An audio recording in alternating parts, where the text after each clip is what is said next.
மீண்டும் 7:30க்கு உங்களை வரவேற்கிறோம். எங்கள் கட்சியோட பாரம்பரியம் தெரியாமல் இப்படி பேசுகிறாங்கன்னா அவங்களெல்லாம் நம்ம என்ன சொல்கிறது? அவங்களுடைய தகுதி தராதரம் அவ்வளோதான், அப்படி தான் சொல்லணும் அப்படின்னு ஒருத்தர் பேசியிருக்கார். பேசினது யார், என்ன சொல்ல வராரு பார்த்துருவோம் வாங்க. அதிமுகவை சேர்ந்த ஐயா ஆர்பி உதயகுமார் அவர்கள், அவர் தான். அவர்கிட்ட என்ன கேட்டாங்கன்னா, சும்மாவே தாவேகாவை போட்டு தாழ்ச்சி எடுத்துனுங்கிறாரு. அவர்கிட்ட போயிட்டு செய்தியாளர்கள், சார் முதல்வர் விஜய் அவர்கள் என்ன சொன்னார் தெரியுமா, அதிமுகலாம் ஒரு அல்லுசி இல்லைன்ற சார் அப்படின்ற மாதிரி கேட்டுவிட்டாங்க.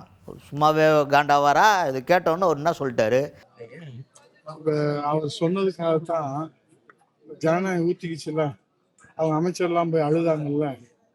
அதாவது அரசியல் பாரம்பரியத்திலேயோ அரசியலுடைய அனுபவத்திலேயோ அரசியல் நாகரிகத்திலேயோ வந்திருந்தா இந்த மாதிரி 54 ஆண்டு கட்சியை, எம்ஜிஆர் ஆரம்பித்த கட்சியை, அம்மா வளர்த்த கட்சியை எடப்பாடியார் பாதுகாக்கிற இந்த மக்களுக்கான, உலகத்திலே ஏழைகளுக்கான ஒரு கட்சி அண்ணா திராவிட முன்னேற்ற கழகம். 54 ஆண்டுகளும் 32 ஆண்டுகள் ஆளுகிற கட்சி.